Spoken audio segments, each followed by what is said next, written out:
The voice of Husker Nation is on the air. This is Hail Varsity Radio. Insight, opinion, expertise, along with the biggest names talking Nebraska sports.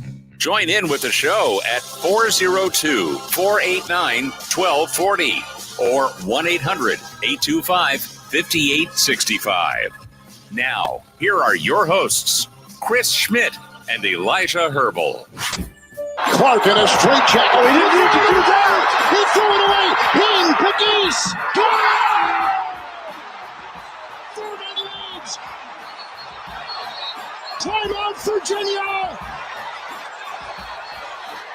Did we just see what we think we just saw? Wow. Welcome to it. The most wonderful time of the year is upon us. Basketball, my friends. Great to be with you at Hail Varsity Radio, presented by Currency. For all your equipment financing needs, go Currency. Chris Schmidt, Elijah Herbal, Connor Clark. It's a road show Thursday for getting all sorts of basketball. Our eyes glued right now. We are at Longwell's. The good folks at Longwell's having us out to kick off the tournament. And you're invited down. We are here till 6, but Longwell's goes deep into the night for all of your thirst and hunger needs. Numbers to get in, 489-1240, 489-1240. And there's a bunch of folks below us. We're up here in the bird's nest, whooping it up. Arkansas is on one TV against Illinois, one of my Final Four picks. Arizona is scaring the hell out of me right now against Princeton. All those smart kids.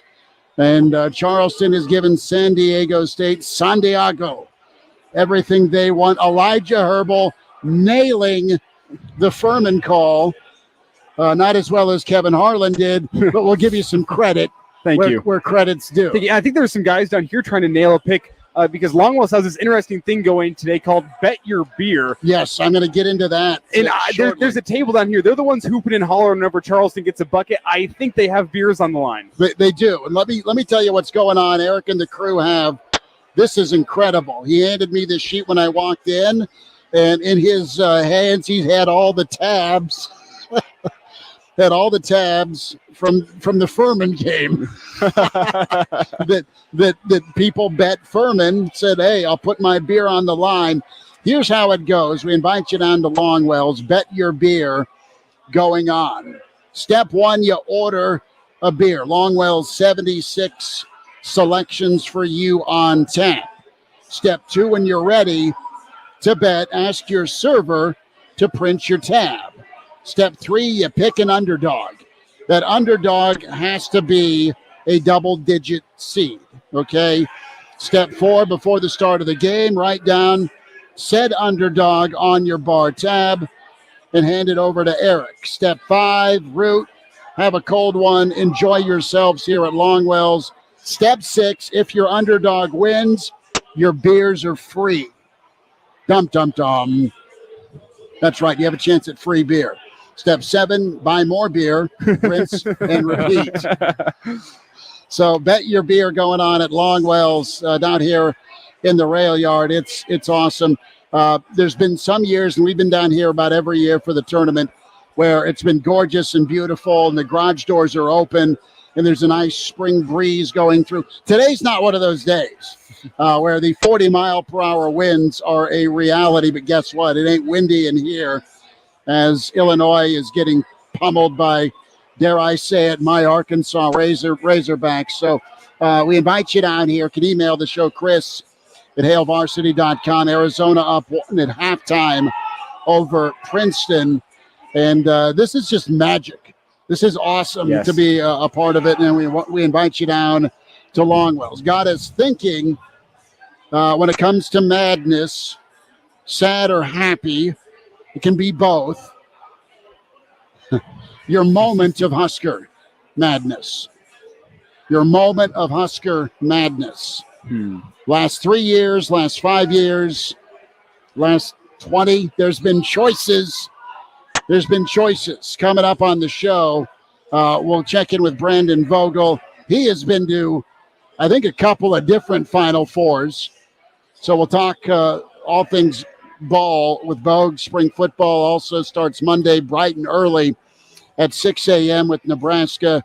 In hour 2, Jeremiah Searles will join us. We'll get Searles' take on spring football as well. Gary Barnett will weigh in, and we'll hear from Barney about his time with Bob Knight. Bob Knight liked to go to Chicago a lot, and Barney and the general used to hang out. Danny Burke will join us as well. Some advice from the Pride of Chicago and Veasan's very own on some in-game betting on how to maybe make some money this NCAA tournament. 489-1240, Chris at HaleVarsity.com, and can watch on the stream. The show is live for you. The Hale Varsity YouTube channel, the Hale Varsity Radio Twitter feed at HVarsity Radio, and then KFOR Facebook, KFOR Sports Twitter. Guys, this has been pretty electric. You had a close ball game with Missouri coming back, a 13-2 run. Some of us have been scarred for life by Anthony Peeler and Norm Stewart. Nonetheless, Missouri wins today. Furman over Virginia. And then you had a real tight ball game with West Virginia as they showed why they started 0-5 in Big 12 play. Just kind of a head-scratcher. Maryland survives. Pretty physical ball game. But really, 2 really good ball games to get things kicked off. I mean, it's the magic of March. We don't have to wait long for it. It was the second game of the day where we saw that magic of March today with Furman. And this was a year where people were saying, you know what, the transfer portal, NIL, that's affected things. You don't get those experienced teams down in the group of 5, these auto bid type teams. That used to be the whole thing of the NCAA tournament. It's experience versus now, since the one and done rules instituted, it was like the freshman talent of the Kentuckys and the Dukes versus the world. And you know what? Sometimes that senior laden team is going to go shock a team full of freshmen. That's not the case anymore. You have a lot of senior laden teams among the Power 5 conferences, and guess what? It doesn't matter in March. Teams are still going to find magic. We saw it with Furman this morning. I guarantee we're going to get some other crazy upset either tonight or tomorrow morning. That's just how March goes. I love it. It reminds me every single year. We get to these 2 days, and I was telling Schmitty before the show, I've had a smile on my face all day, simply of the fact of, like, it's back. These are the 2 greatest sporting days back-to-back of the year. I love it, and it's just proving why already today. Furman over Virginia is incredible, and I guarantee we're going to have more magic over the next 48 hours. What's funny, Connor and Elijah, is some of us were mocking Seth Davis on Sunday, but he called his shot early and loudly about Furman. And let's go back to Virginia for a second. What the hell was that? You've got an experienced point guard, guy that's all ACC caliber. He may be first, second, or third team. I don't know. But he's like, hey, watch this. It's almost like, and I'm kidding, of course, but hey, I got the points. Let me chuck this thing up. I joke about point shaving. That's not a joking matter. But that was ridiculous. And Furman caught it at midcourt. They found a guy that was 1 for 90 on the day, or 0 for 89, and he drilled the 3 to put him up. And this is Virginia's track record. If we're just going to get real dirty about it, the surprise when you go down the history of Virginia is that they've actually won a national championship. 2018, the only 1 seed to lose to a 16 seed. In 2019, they win the championship. 2020, COVID wins the title. They lose in the NIT. Check that. They lose as a 4 seed in 2021. They've got to recalibrate and hit the NIT last year. And again, as a 4 seed, as your co-ACC champ, they get bounced by a 13. They are untrustworthy. Coach Penders hates Virginia. Every time we talk to him every year, he absolutely eviscerates them. The one time that we've all been wrong about Virginia is the year they went and won the national title. Of course, Isaac Trout's out there at Virginia. Mm-hmm. You're wishing him well, the standout ball player from Grand Island that went to play for Coach Bennett. But they are uncanny about getting in their own way. And doubt doesn't creep in. Doubt lives in Virginia's mind. Well, yeah, and especially when you're going up against a team called the Paladins. I'm not sure if you guys are Dungeons and Dragons players. We're not. But we all know that one person that picks their bracket based on logos or based on mascots. You don't bet against What's a a Paladin. paladin? It is how do you call it? Mythical creature? No, it's a divinely powered knight. It has some holy spell casting abilities while still being a knight and having the sword. It's a standard character. It's a standard character in Dungeons and Dragons, but it's a very powerful character. So are you my roommate's a paladin that picked your bracket based off of mascots? Because it sounds like it. No, I picked Furman because of the fact that A, they generate a lot of turnovers, and B, they shoot the three-pointer pretty well, and those are two indicators of success in March Madness. Should also be noted, whenever you look at my bracket, I picked 3 13 seeds to advance, so if you throw enough stuff at a wall, eventually something's going to stick, and I got lucky with Furman, but that's fair. Well, people will say I got lucky with Furman. I'll say it's all ability. I will say Virginia's style of basketball, and we just went over their track record of the past 5-6 tournaments now, and I know, and I was wrong about the game against Furman, so I'm not going to come in here saying, oh, I knew this was going to happen, because obviously I didn't. But their style of play, doesn't work in the NCAA tournament. They're obviously, Virginia, you think defense. If you watch college basketball, it's defense. They don't score a lot of points. They don't give up a lot of points. That's how they win a lot of their games. And when a team gets hot, and then when, as Elijah kind of alluded to it earlier, the calendar turns to March, you kind of throw everything out the window, and that's what happened late in that game. A team that doesn't turn the ball over very much in Virginia makes just a bonehead play, and Furman is able to capitalize and pull off their first tournament win since 1974. My father was 4 years old the last time they won a NCAA tournament game. That's another level of just how cool that win is for Furman today. So it was the second game of the day, and we're beginning hour 5 of the tournament, and we're already talking about insane endings. This is truly the best tournament in sports. The blind Chuck, let's run the clock out by throwing the basketball in the air like we're dribbling it out and we've won. That's the most disgusting thing I've seen since the Chris Webber timeout. Little different magnitude. I'm serious. Little different magnitude because it's the championship game where Webber went, oops. But that was truly idiotic. And I hope the young man is walking home. Oh, Lord. Because that was just brutal. I picked Virginia. I'm bitter about it, but I didn't pick them to go very far. Let's stay on this topic of head scratching. And we talk about doubt creeping in or doubt living. That's one of the things that Matt Rule is going to get the old hammer and chisel out and go to town on with this Nebraska football team, their psyche. When it comes to winning time. There are teams and programs that just find a way in tight ball games. For the first time in forever, Alabama lost some really close one-score games in overtime. Bama won 2 of those, lost 2 of those. Usually they're 4-0 somehow, some way. Back in the day, it was Sooner Magic. It was always a tight ball game. They found a way to win. Nebraska found ways in Pelini's era and with Searles a lot of times to win some really tight ball games. That's kind of an it factor that's made up of your team's character versus, I don't want to say folding. It's not like you give up, but you just are always on the wrong end of that stick.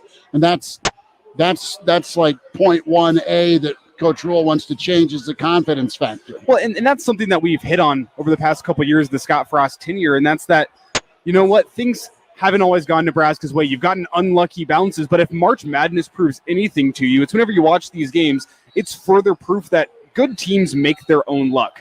Luck, yes, it exists in sports. Sometimes a ball does bounce your way. Sometimes a shot does fall that shouldn't have had any right to fall. It goes front iron, it goes off the backboard, and it goes down. But at the end of the day, you're making your own luck through effort, not even on the floor. In preseason, in the offseason, hustle on the floor.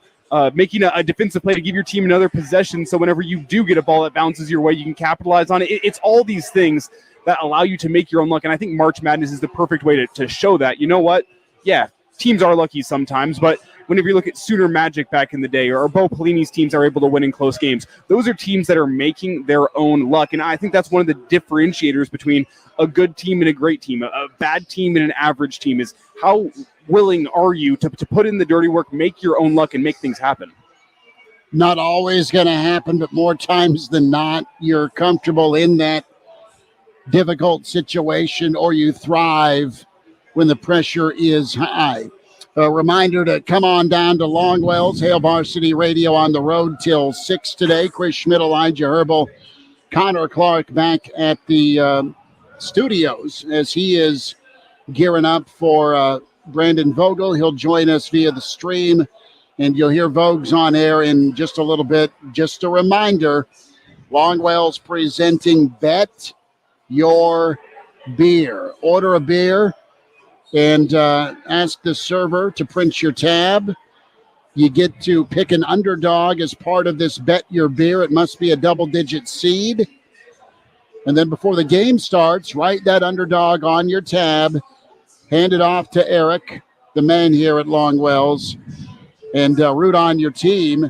If your underdog wins the game, your beers are free. That's the only thing better than a cold beer in life, Schmitty. A cold free beer is the best way, and that's what you can get down here. Yeah, so Bet Your Beer. The last step of this Bet Your Beer process, buy more beer, rinse and repeat. Enjoy yourself as we are here at Longwell's Rail Yard, Hail Varsity Roadshow. On a Thursday, the tournament has gone full Monty here. It is awesome. We'll be back here. Brandon Vogel continues Hail Varsity, presented by Currency.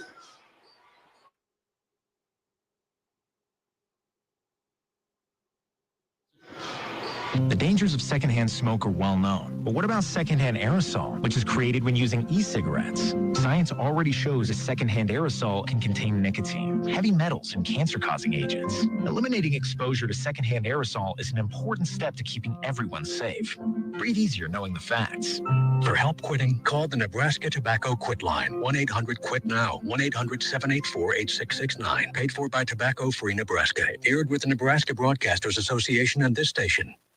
Hail Varsity is a must-have for true Husker fans. Get a monthly magazine that'll make checking the mail fun again. Daily analysis and breaking news, including the inside scoop on recruiting on HailVarsity.com. And every June, you'll get the Nebraska Football Yearbook, a season preview completely dedicated to Nebraska football that's as comprehensive as national previews. Use that promo code AR for monthly subscriptions, that yearly promo code DB at HailVarsity.com. Ladies and gentlemen, I wish I had better news for you. The trees took down some power in the back. And this is the worst I've seen around here in a long time. We are facing a storm that most of us have feared. Updated weather information can make the difference between safety and disaster. It's the fastest I've ever seen this creek come up. Stay connected here. Start cleaning up. On air. Starting over. And online. All you do. FM 101.5, 1240 AM, KFOR. Spring is here. It's time to get back outside and into proper shoes this year. Brown Shoe Fit is the place to buy this spring with their sale on athletic shoes. Get $10 off any athletic shoes $105 and under, and get $15 off any shoe over $105. Choose from respected brands like Hoka, Brooks, New Balance, On, and 361 Running. And don't forget the trendy Hey Dudes. A new shipment just arrived for the season. Start your spring off right at Brown Shoe Fit, just south of 66 and Q in Lincoln. Yeah, I'm so stressed. Our business is growing. We've got people all over now. Ooma. What is that? Meditation? I'm recommending the Ooma cloud phone system with auto attendant and more than 50 features. Ooma? Yep. Switching to Ooma is a cinch. Just $24.95 per month per user, plus taxes and fees. Ooma. Now you're feeling it. Find small business calm at ooma.com/radio. That's OOMA.com/radio. Husker fans, this is Matt Davison with the 1890 Initiative. You've probably heard about NIL, name, image, and likeness. And now you can have an immediate impact on the success of our programs. The 1890 Initiative is Nebraska's premier NIL company. And with your help, we can maximize our student athletes' opportunities with NIL and prepare them for life after college. Nebraska has always been a leader in And now, back to Hail Varsity Radio. Back with you, Hail Varsity Radio Roadshow Thursday to get the tournament tipped off here at Longwells. Chris Schmidt, Elijah Herbal, Connor Clark, and Brandon Vogel is in. He is hammering coffee. I believe that's coffee. A lot of memories down here at Longwells. 5 years ago on the old Facebook memory, there was a basket outside, and Junior was betting people $1 per shot. I think me and Mama ended up paying out half a Lincoln that day. I'm kidding, of course. But well, that reminds me of me last year. I was here probably 5-6 beers deep at like 1 o'clock because we had the show off last year. Yeah. We took today off, and I was outside challenging 10-year-olds one-on-one on the hoop. So 6'5" Elijah. So we both have memories we'd like to forget on that basketball hoop. Yeah, my kid shooting his mouth off, but no. Me getting beat by 10-year-olds. But, one's predictable, one's an upset, one is not. We say hi to Brandon Vogel, managing editor at Brandon L. Vogel on Twitter. Vogues, this time of year's so much fun. Spring football around the corner. And, of course, the tournament. The Vogel household, how is Junior's picks going so far? Mine was pretty much shot on Tuesday when my champion Southeastern Missouri State was bounced. Now it's we'll see. Max ended up with Tennessee. He went with a hometown pick for his choice to win it all, which seems to be a popular dark horse pick. Me, I'm not all exciting. I'm on Houston. Same here. That's all right. Arizona is scaring us. The smart kids at Princeton are making it real difficult through the second part of this second half. San Diego State and Charleston tied up.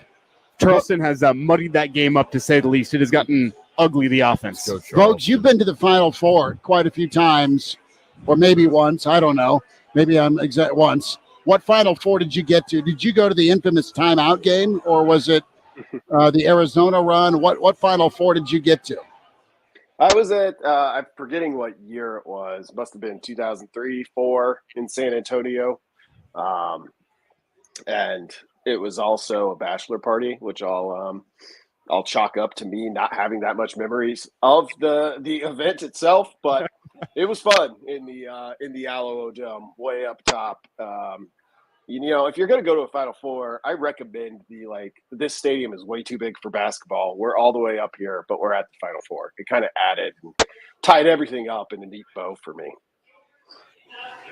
Brandon Vogel's with us here on Hail Varsity Radio. And yeah, Brady, that's where I was going to go. With these stadiums, you always get them. This year it's in Houston, and that's why I think your Houston pick is interesting. The hometown team, maybe should they make it to the Final Four. But, is it even worth shelling out tickets if you're going to be sitting in the upper decks of a football stadium watching a basketball game? It's kind of that same question you had with Husker volleyball playing down in Memorial Stadium this fall. Are the nosebleed seats even going to be worth it whenever you're looking at action on such a small floor? Gotta say you're there, brother. Well, but Brandon's got he's been there, he's done that. He knows better than you and I. And maybe that's the reason I haven't been clamoring to get back to a Final Four as a spectator. Of course, once Nebraska makes it, we'll be able to go and cover it with much better seats. So I don't know, if I would just pop for a ticket because I've done it, and I'm glad that I did. With volleyball, it's a little bit different. That's a one-off, presumably, as far as we know, and I think that's one where the experience, all of it, is as important as what's actually happening on the court.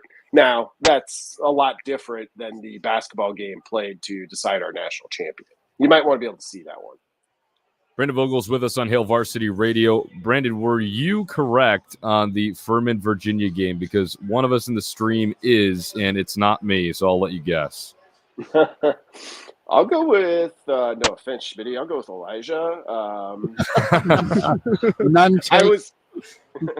I was not correct on that one. It was one of those where I went back and forth on a little bit, and I was like, no.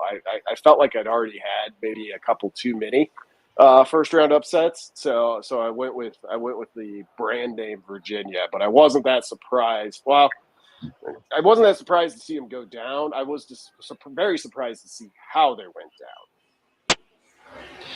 Vogues, we were relating this to Nebraska football because that's what we do. As San Diego State up 5 now against my Charleston Fighting, whatever they're called. The beauty of March right there. You're in for a team, you don't even know their mascot. Your moment of Husker madness, joy and sadness. What moment do you think of when you think of, oh wow, this is awesome? It's a moment of pleasant madness for Nebraska football in the last couple of decades, and then what's your moment of Husker sadness in the last 2 decades? I mean, it's pretty tough to beat the flea kicker if you're of Schmitty and I's age. I still distinctly remember like working in the tractor all day Saturday, like getting home as it's getting dark in western Nebraska, mountain time, and getting in just in time to basically see that play. I'd basically shut the tractor down, assuming, well, this game's over, Nebraska's going to lose. So that one's tops. Kind of the dejection part of it, well, it might have come a couple of years earlier for me. That 93, or well, the 94 Orange Bowl, 93 season. Took that one pretty hard as a young teenage boy. So that one stands out. I don't know why. I'm thinking kind of an equivalent to how Virginia lost that game, and I think back to Michigan State 2 years ago with the punt return, like just punt it out of bounds, like do anything. But hey, that's sports. That's why this event is as good as it is. It just stinks if you happen to be a Virginia Cavaliers fan.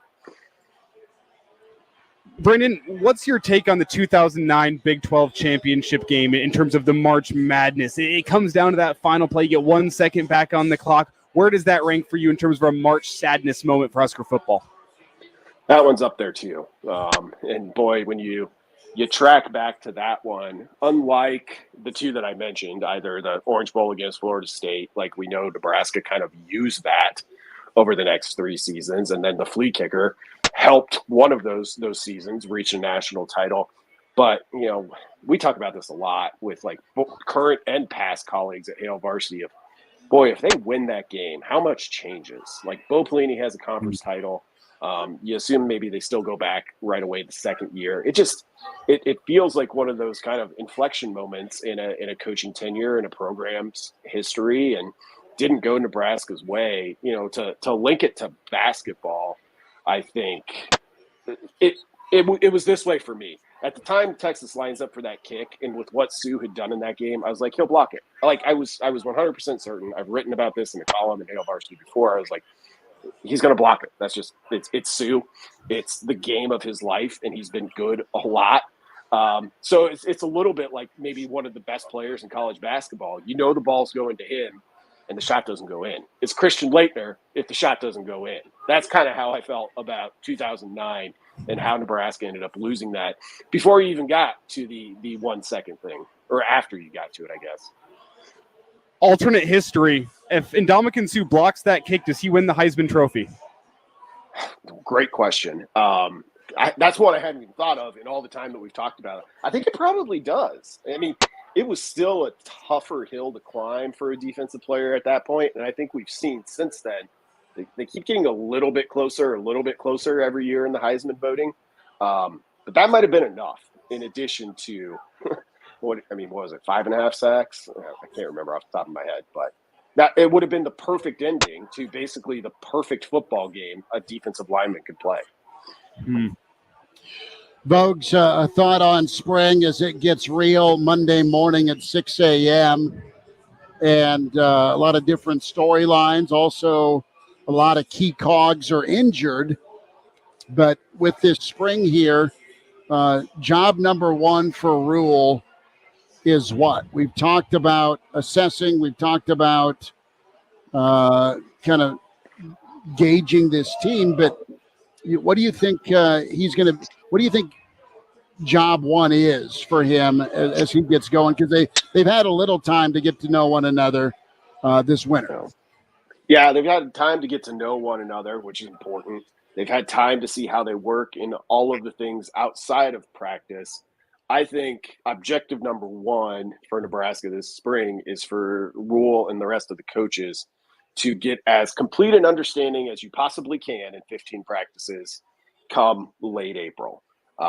See them on the football field. Know who like your guys are. The guys when it's 3rd and 12 that you're like, I can count on those guys. And I mean, we obviously know going in that there's, some numbers kind of magic, for lack of a better term, that has to happen here. It's not magic. It's much more brutal than that in some cases. But I think that's what it is. And, it goes back to Rule, a couple of weeks ago saying when it comes to the defense, they've got a totally new install. Like, they got to get all that stuff in before they can even start worrying about, like, okay, how do we massage this? How are we going to, what are we specifically going to run? So it's very much, I think, still a getting to know you type of spring. And whenever you look at this spring as a whole, Brandon, you got Minnesota looming way off in the distance on a Thursday night in August. A new coaching staff here at Nebraska. There's a lot to do. You have to learn your players. You have to start fleshing out a depth chart, understanding who your 85 are going to be. And then on top of that, you're trying to install an offense, a defense, a new-looking special teams. There's a lot to be done this spring, and I'll get your take on how much of that can actually be completed in the 14 spring practices that they actually get. It's a lot to bite off in one spring. Yeah, it is. I mean, you're gonna get some install naturally because you're gonna run the plays that you're gonna run in the fall, right? But I don't think that piece of it has to take focus, the primary focus right now. I mean, that's some stuff you can do in meetings. That's some stuff you can do a little bit in the off season with just asking the players to kind of complete their football homework, whatever that may look like for them. So I go back, how much of it can get done? I don't know. I think if you come out of this with like, okay, here's the long list. Here's everything we want. If you get 70% of that, I'd feel pretty good. And, I say that never having run a full slate of spring practices, but seems reasonable to me. Vogues, your final four real quick, about 30 seconds. Yep, we got Houston, Zags, Arizona, which not looking great, and Purdue. Purdue. Nice. So I believe that's 2 1 seeds, a 2 seed, and a 3 seed. No Cinderellas this year from Brandon Vogel. No, but I do have San Diego State going all the way to the Elite Eight. So get that one done. Well, hey, he's got a Big Ten team in the Final Four. That is a Cinderella. Don't mock him. San Diego State up 3 with 13 seconds left. Vogues, we appreciate you much. We'll holler Saturday. Thank you so much for jumping in. That's good, guys. There he is, Brandon Vogel. We're here at Longwell's. Hail Varsity continues.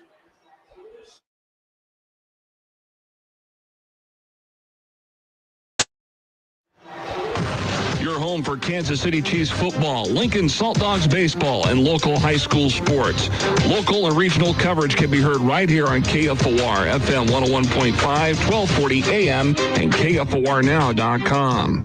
Diabetes, high blood pressure, anxiety meds, everyone's on them. If you're a 50-year-old male, maybe a bit porky, and you may even have type 2 diabetes, $1 million of term insurance may only cost you about $200 a month. Call Term Provider. Speak with Big Lou at 800-444-9336. Big Lou will find a term life policy for you even if you have type 2 diabetes, are overweight, or have high blood pressure. Term Provider has helped thousands of people like you who think they can't afford term life insurance. To buy $1 million of affordable term life for you, all you need to do is call Big Lou at 800-444-9336. Lou will make sure the scales are tipped in your favor. Call 800-444-9336. Big Lou will answer your call and work to fit you into a term life policy that you can afford. Remember, Big Lou's like you. He's on meds too. Call 800-444-9336. 800-444-9336.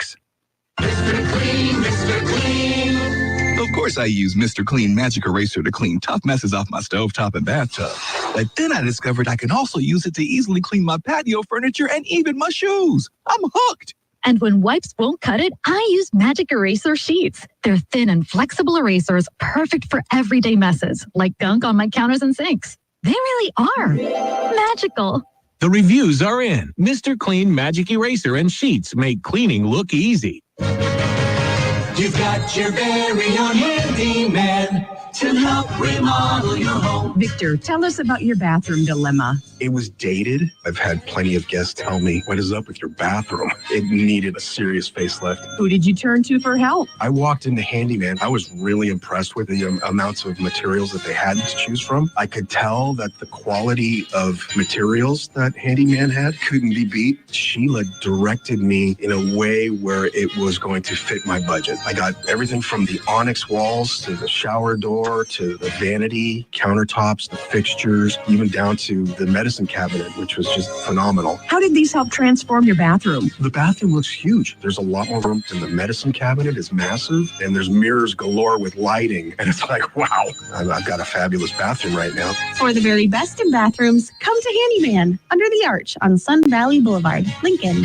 Handyman. Hey, this is Dan Bongino. As a former NYPD police officer, Secret Service agent, and a TV host, I'll bring Nebraska an honest perspective. And now, back to Hail Varsity Radio.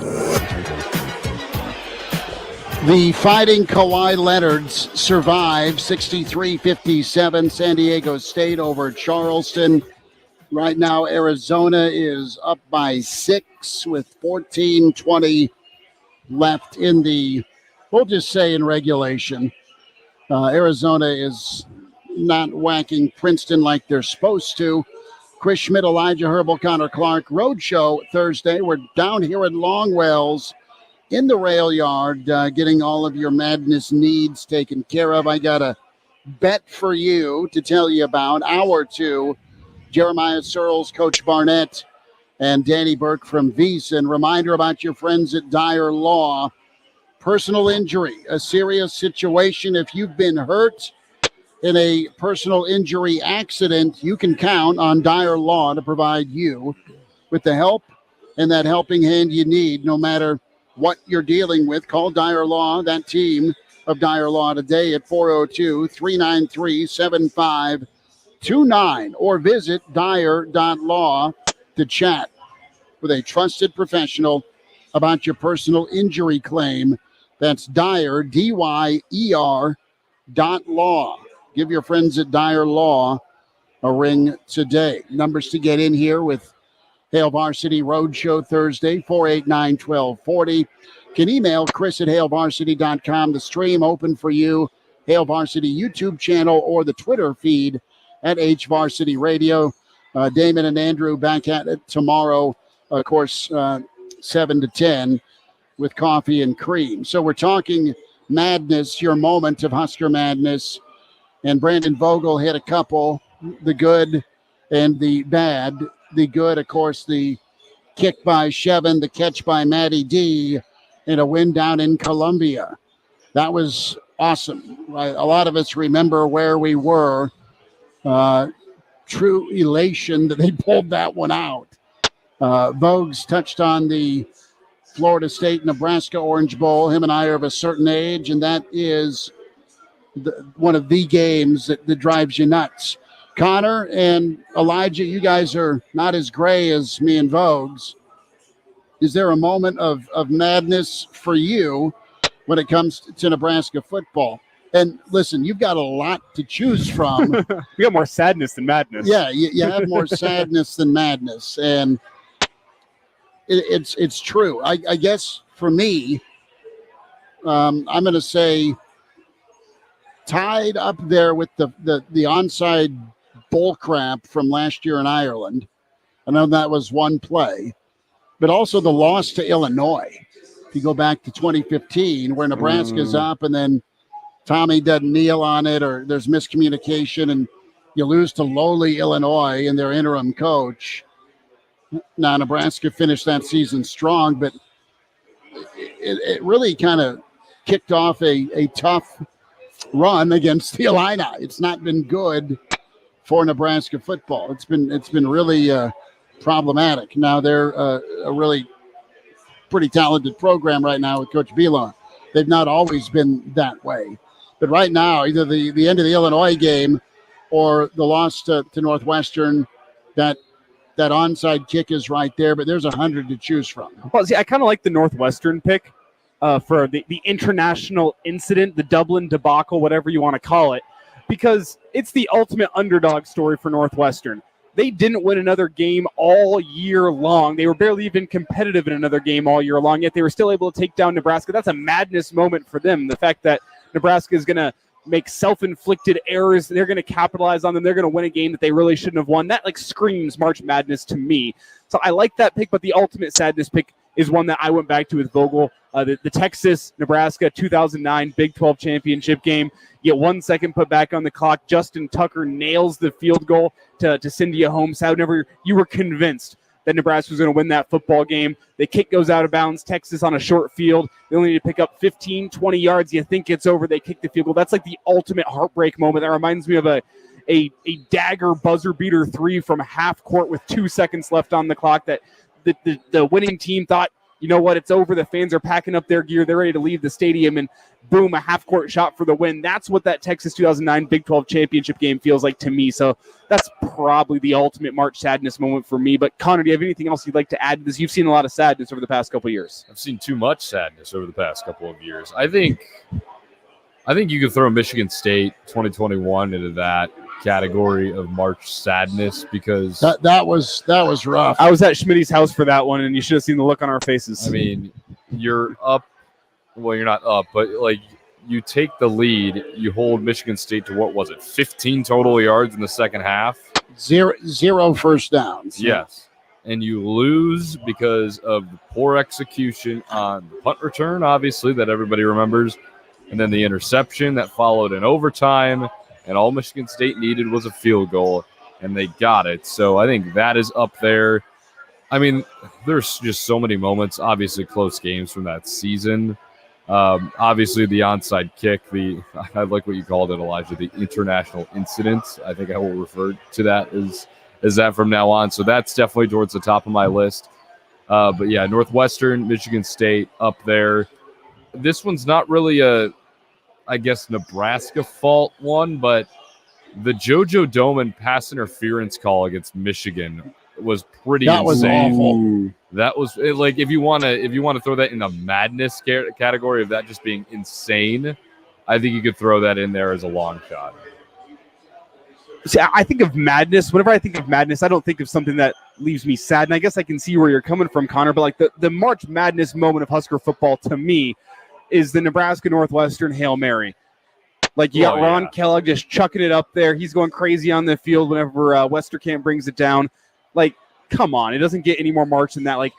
I gave you an example for the 2009 Big 12 championship game. I think with that Northwestern game, against all odds, you had to get Amir to pick up that first down on 4th and forever first. That was great. The heart he showed to pick up the first down, and then you throw the Hail Mary. That was like that Texas A&M and Northern Iowa NCAA tournament first-round game where Texas A&M was down, I think, 10 with a minute left, and they were able to come back all the way and win it in overtime. That's the exact same way I put that. That's a March Madness moment to me. The fact that Nebraska was able to pick up the 4th down, they're able to complete the Hail Mary, they're able to get the win. Madness. I will say, the I think that game broke my heart back in the day as a lowly Northwestern fan. I can't admit that around here anymore. I think what falls into the category of madness is, how did that happen? What did I just see happen in the game 1 of the Riley era? BYU. Hail Mary. With Bronco Mendenhall. Yeah, running around on the field, arms in the air. Well, Bronco and you had 50 Husker guys at the goal line. Who's the quarterback for New Orleans? Taysom Hill. Taysom Hill was 37 when he threw that. No, he busted his foot. He left the game, and it was Mangum. Yeah, Mangum was another 30-year-old quarterback for BYU. Completed his mission, came back to play college football. Had a family, a minivan. He needed his own Section 104 for the family. and hey, I'm in, and I hit a Hail Mary because no one knocked it down.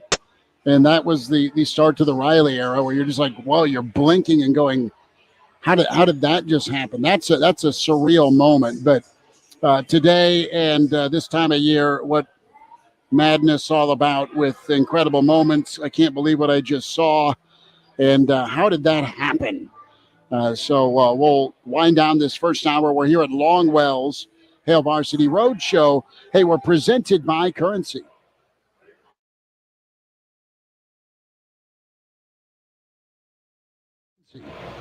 Husker fans, this is Matt Davison with the 1890 Initiative. You've probably heard about NIL, name, image, and likeness. And now you can have an immediate impact on the success of our programs. The 1890 Initiative is Nebraska's premier NIL company. And with your help, we can maximize our student athletes' opportunities with NIL and prepare them for life after college. Nebraska has always been a leader in college athletics. Let's do the same with NIL. To learn more, visit 1890nebraska.com, where 100% of your donation goes directly to Husker student athletes. That's 1890nebraska.com. I'm bored. Me too. Let's go on an adventure at Bright Lights. I want to see wild animals. I want to go to Hogwarts. At Bright Lights Summer Camps for elementary and middle school students, you can choose your own adventure. That sounds awesome! Let's head over to brightlights.org to see all the camps to choose from. We'll sign up when registration opens. Registration is open now to participate in half or full day camps. Before care and lunch options are also available. I'll tell my friends to sign up to Bright Lights too. Be sure to tell them it's brightlights.org.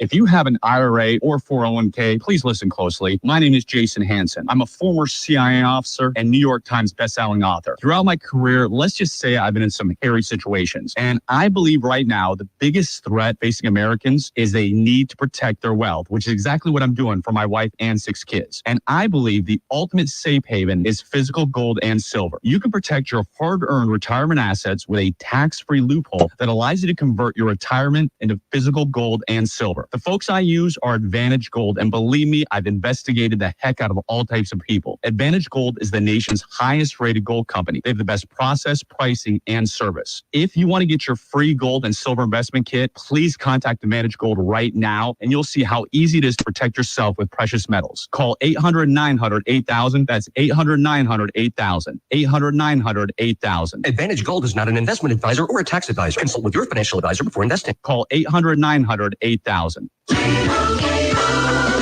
And Doug. Hey, listener. Welcome to Limu's Karaoke Lounge, where Liberty Mutual customizes your car insurance so you only pay for what you need, and the music never stops. Hit it. There's an emu with a full-time job. His partner's Doug, but Limu's the heartthrob. Grubs and worms, that's what Limu eats. Gotta fuel up to save you money and hit the streets. Only pay for what you need at libertymutual.com. Liberty, liberty, liberty, liberty. I'm Scott Trout, attorney and CEO of the domestic litigation firm Cordell & Cordell. We help men deal with the life changes triggered by divorce, such as child custody and property division, among many others. But life changes also occur after divorce. These changes can make parts of your existing court order irrelevant. If you feel a modification to your court orders might be necessary, talk to us. And now, back to Hail Varsity Radio. One final time, it's Hail Varsity this hour at Longwell's Rail Yard, where we're located here till 6. The tournament ongoing. Arizona surviving right now, under 9, up 8 on the Princeton Tigers. 489-1240, 489-1240, your moment of Husker madness or sadness as we get things kicked off the right way. Day 1 of the tournament. Reminder to make sure you get down to Longwell's. The Bet Your Beer promotion going on. Order your beer and ask your server to print your tab. Pick an underdog.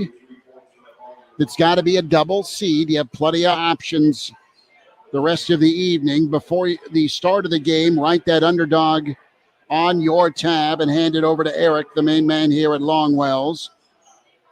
You root, you have a beer, enjoy your time. If your underdog wins, the beer you bet is free.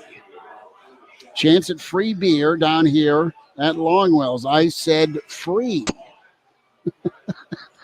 Popular underdog pick for me, and I've been right today. Just to let you know, if you're wondering, my bracket. I know what I'm doing. My bracket is currently in the 97th percentile of the United States, and I'm sure that's going to drop dramatically here over the next couple days. But the two I look at in terms of getting free beer, if you're going to be betting your beer tonight It's the late tip, 9 o'clock. Penn State's a 10 seed against Texas A&M. I kind of like That's Penn an easy State. take. That's an easy take. Not from you. I'm saying that's a popular pick. Yeah, no, because Penn State's pretty good. And it's an easy pick for me. The more difficult pick, and still one that's been somewhat popular, I think Connor might be on this train as well. Tonight at 6:10, we've got Duke, the 5 seed, taking on Oral Roberts, the 12 seed. I like Oral Roberts just a little bit. If you're looking to bet your beer, I kind of like putting it on Oral Roberts. That's a good one. Scott chimes in with his Husker sadness or Husker madness take, and we'll get Searles on this too next hour. He kicks us off in hour 2. Scott has, I thought things were done. Oh my Lord, I thought they were done in that Orange Bowl when Brooke threw the interception in the end zone right before Tommy came back in. I broke my hand.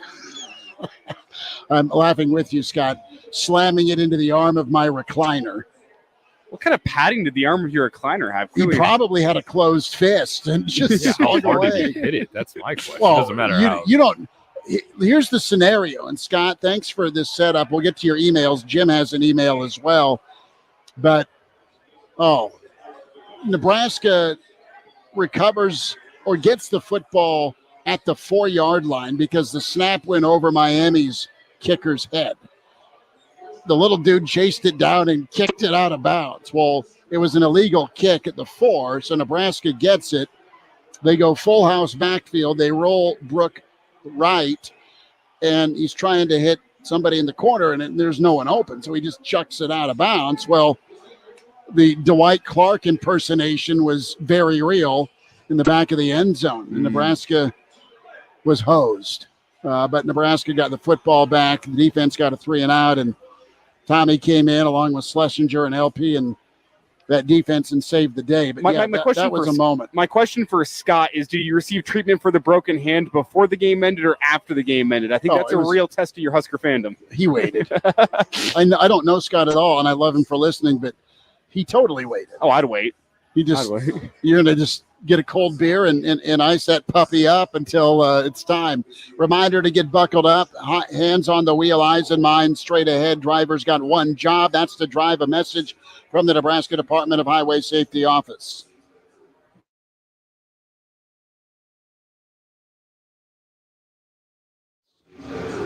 I'm Kareem Abdul-Jabbar. I learned about atrial fibrillation the hard way.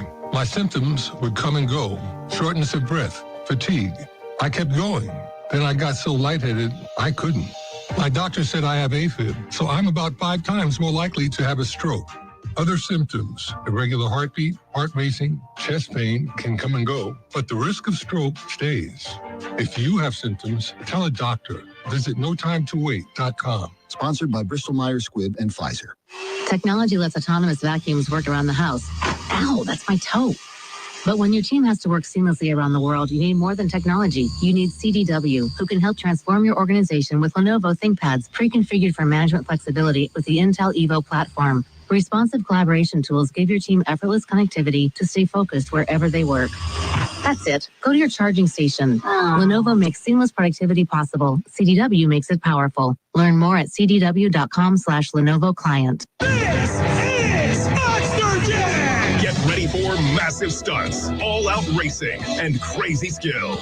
Monster Jam, as big as it gets. The fun begins at the pit party, where you can meet the drivers, get autographs, take pictures, and see the trucks up close. Get your $20 pit party pass at monsterjam.com today.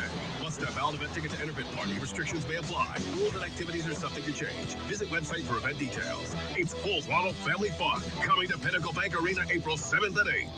Warm ovens and great smells aren't the only reason people love working at Country Hearth. Job security at a third-generation family-owned company, great pay and benefits, and the opportunity to rise within the company are also in the mix. Besides production, there are a lot of other positions throughout the bakery. Maintenance fixes and maintains machines. Sanitation keeps the machinery and facility clean and safe. Shipping coordinates getting products from point A to point B, and there are delivery driver positions too. Are you ready to find the best fit for you? Find out more. This is your station for local news, talk, sports, and weather. FM 101.5, 1240 AM, KFOR, Lincoln. From ABC News, I'm Daria Albinger. 11 U.S. banks coming to the rescue of a First Republic bank to keep it from collapsing. Stocks rallied on the news, the Dow closing up more than 300 points.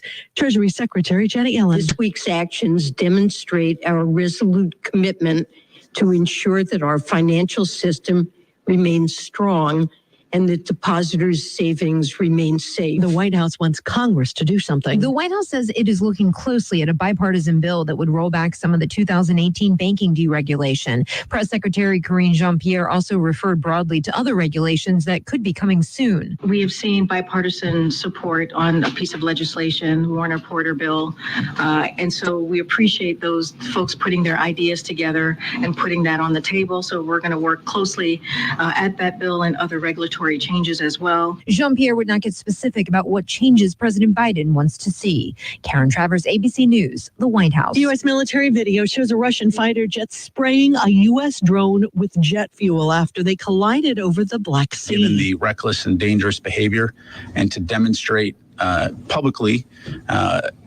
what type of actions the Russians had taken. Pentagon spokesman Brigadier General Pat Ryder. 3 more people have been charged in the death of a black man at a state psychiatric hospital in Virginia. Irva Otieno's mother, Carolyn, watched a video of her son being taken into custody. What I saw today was heartbreaking, America. It was disturbing. It was traumatic. My son was torture. 7 Henrico County Sheriff's deputies are already charged. Authorities in Alta, Utah, looking into the discovery of a 9-year-old boy found alive buried under snow caused by a roof slide. Number 4, Virginia is already out of March Madness, falling to 13th ranked Furman. You're listening to ABC News. In this market, you'll find Fisher Investments is different than other money managers. Different how? Aren't we all just looking for the hottest stocks? Nope. We use diversified strategies to position our clients' portfolios for their long-term goals. You don't just provide cookie-cutter portfolios? No. We tailor our clients' portfolios to their goals and needs. But you still sell investments that generate high commissions for you, right? No, we don't sell commission-based products. We're a fiduciary, the highest standard of care for a financial advisor. It means we're obligated to act in our clients' best interest. So when do you make more money? Only when your clients make more money? Yep. We have one transparent management fee structured so we do better when our clients do better. Sounds like you really look out for your clients. We do, because our priority is helping them achieve a comfortable retirement. That might be why most of our clients come from other money managers. Visit FisherInvestments.com to find out why investors like you switch to us. Fisher Investments. Clearly different money management. Investments in securities involve the risk of loss. Good evening. This is Connor Clark. It's currently 35 degrees at KFOR. Having public safety as our top priority, Mayor Gaylor Baird on Thursday received an endorsement from the Lincoln Firefighters Association for a re-election campaign in the spring city election.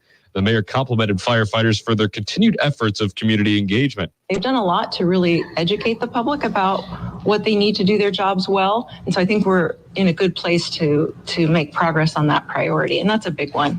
And then, of course, we will be looking at how do we make sure that after they retire, they have what they need to be financially secure.